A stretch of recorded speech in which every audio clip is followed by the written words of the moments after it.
Hello, well, how are you doing? I hope you're doing good. You're watching eTeacher YouTube channel. I'm Prasad.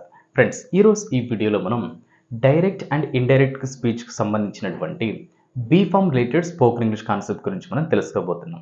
So ఇక్కడ B Pharm రిలేటెడ్గా especially questions అనమాట. Like పలానా subject పలానా ప్లేస్లో ఉన్నాడా అని అడిగే సందర్భంలో ఇంగ్లీష్లో ఏ విధంగా ఎక్స్ప్రెస్ చేయాలో నేను ఈరోజు ఎక్స్ప్లెయిన్ చేయబోతున్నాను. And at the same time here positive question, negative question, WHPQ, YNQ ఆ 6 స్టేట్మెంట్స్ను కూడా ప్రొవైడ్ చేస్తున్నాను కాబట్టి ఈ కాన్సెప్ట్ మీరు ప్రాపర్గా విని అండర్స్టాండ్ చేసుకోండి. Okay friends, number 1 example. Positive, నేను ఆఫీస్లో ఉన్నానా అని విజయ్ నన్ను అడిగాడు. నేను ఆఫీస్లో ఉన్నానా అని విజయ్ నన్ను అడిగాడు.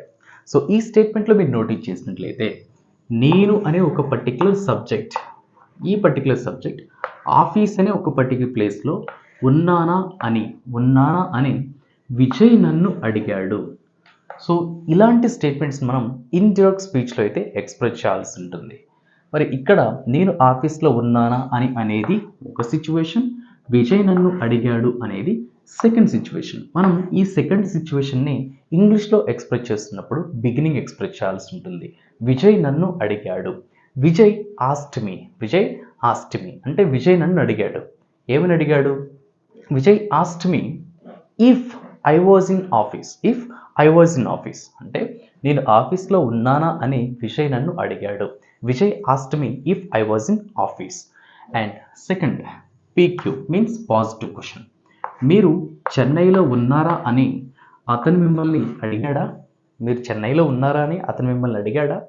సో ఇక్కడ అతను మిమ్మల్ని అడిగాడు అనేది పాజిటివ్ అవుతుంది, అతను మిమ్మల్ని అడిగాడా అనేది పాజిటివ్ క్వశ్చన్ అవుతుంది.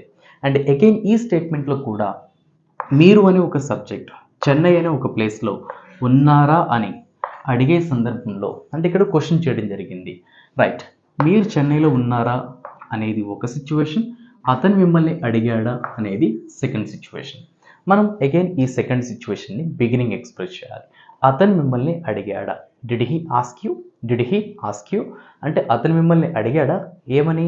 Did he ask you if you were in Chennai అంటే మీరు చెన్నైలో ఉన్నారా అని అతను మిమ్మల్ని అడిగాడా? Did he ask you if you were in Chennai. And next N stands for negative.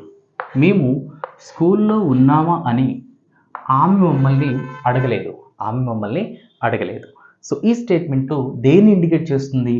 ఆమె మమ్మల్ని అడగలేదు అనేది నెగిటివ్ని రిప్రజెంట్ చేస్తుంది. అండ్ మేము స్కూల్లో ఉన్నామా అనేది ఒక ప్లేస్ని రిప్రజెంట్ చేస్తుంది. అండ్ అగైన్ హియర్ మేము అనేది ఒక సబ్జెక్ట్ అవుతుంది. మేము స్కూల్లో ఉన్నామా అని అనేది ఒక సిచ్యువేషన్, ఆమె మమ్మల్ని అడగలేదు అనేది సెకండ్ సిచ్యువేషన్. ఆమె మమ్మల్ని అడగలేదు. షీ డిడెంట్ ఆస్క్ అస్ అంటే ఆమె మమ్మల్ని అడగలేదు. ఏమని? If we were in school అంటే మేము స్కూల్లో ఉన్నామా అని ఆమె మమ్మల్ని అడగలేదు. And next N Q means negative question. Nagaraju గ్రౌండ్లో ఉన్నాడా అని నేను నిన్ను అడగలేదా? సో ఈ స్టేట్మెంట్లో కూడా నాగరాజు అనే ఒక పర్టికులర్ సబ్జెక్ట్ గ్రౌండ్ అనే ఒక పర్టికులర్ ప్లేస్లో ఉన్నాడా అని నేను నిన్ను అడగలేదా? నేను నిన్ను అడగలేదు అనేది నెగిటివ్ని రిప్రజెంట్ చేస్తే నేను నిన్ను అడగలేదా అనేది నెగిటివ్ క్వశ్చన్ రిప్రజెంట్ చేస్తుంది. And at the same time this is our second situation. And ఈ సెకండ్ సిచ్యువేషన్ మనం బిగినింగ్ ఎక్స్ప్రెస్ చేయాలి. నేను నిన్ను అడగలేదా? డిడెంట్ ఐ ఆస్క్ యూ అంటే నేను నిన్ను అడగలేదా? ఏమని? నాగరాజు గ్రౌండ్లో ఉన్నాడా అని. If Nagaraju was in ground అంటే నాగరాజు గ్రౌండ్లో ఉన్నాడా అని నేను నిన్ను అడగలేదా? And next WHPQ. నేను ఇంట్లో ఉన్నానా అని నువ్వు అతనిని ఎందుకు అడిగావు? సో ఇక్కడ నువ్వు అతనిని ఎందుకు అనేది డబ్ల్యూహెచ్ క్వశ్చన్ కూడా వై అవుతుంది. అడిగావు అనేది పాజిటివ్ రిప్రజెంట్ చేస్తుంది కాబట్టి ఈ డబ్ల్యూహెచ్ క్వశ్చన్ వర్డ్తో పాటు మనం పాజిటివ్ క్వశ్చన్ స్ట్రక్చర్ అయితే ఫాలో అవ్వాల్సి ఉంటుంది. నేను ఇంట్లో ఉన్నానా అని అనేది ఒక సిచ్యువేషన్, నువ్వు అతనిని ఎందుకు అడిగావు అనేది సెకండ్ సిచ్యువేషన్. నువ్వు అతనిని ఎందుకు అడిగావు? Why did you ask him అంటే నువ్వు అతన్ని ఎందుకు అడిగావు? ఏమని? నేను ఇంట్లో ఉన్నానా అని. If I was I was in home అంటే నేను ఇంట్లో ఉన్నానా అని నువ్వు అతనిని ఎందుకు అడిగావు. Okay friends, last example why and you. నేను కాలేజ్లో ఉన్నానా అని మీరు అతనిని ఎందుకు అడగలేదు. నేను కాలేజ్లో ఉన్నానా అని మీరు అతన్ని ఎందుకు అడగలేదు. సో ఇక్కడ కూడా ఎందుకు అనేది డబుల్ క్వశ్చన్ వర్డ్ వైని రిప్రజెంట్ చేస్తుంది అండ్ అడగలేదు అనేది నెగిటివ్ని రిప్రజెంట్ చేస్తుంది కాబట్టి వైతో పాటు ఎన్క్యూ స్ట్రక్చర్ మనం ఫాలో అవ్వాల్సి ఉంటుంది. సో హియర్ నేను కాలేజ్లో ఉన్నానా అని అనేది ఒక సిచ్యువేషన్ అండ్ మీరు అతన్ని ఎందుకు అడగలేదు అనేది సెకండ్ సిచ్యువేషన్. మీరు అతనిని ఎందుకు అడగలేదు, why didn't you ask him, why didn't you ask him అంటే మీరు అతన్ని ఎందుకు అడగలేదు ఏమని, నేను కాలేజ్లో ఉన్నానా అని, if I was in college, if I was in college. So friends, ఈ విధంగా ఒక పర్టికులర్ సబ్జెక్ట్ పలానా ప్లేస్లో ఉన్నారా అని అడిగే సందర్భంలో ఈ ఇంటర్వ్యూక్ స్పీచ్లో అయితే మనం ఎక్స్ప్రెస్ చేయాల్సి ఉంటుంది బీ ఫార్మ్స్ తోటి.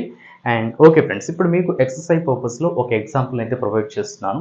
ఈ ఎగ్జాంపుల్ని 6 వేస్లో ఆర్ 6 టైప్స్లో positive question, negative question, HHPQ and YNQలో ప్రాక్టీస్ చేయండి అండ్ టైప్ చేయడానికి అయితే ట్రై చేయండి.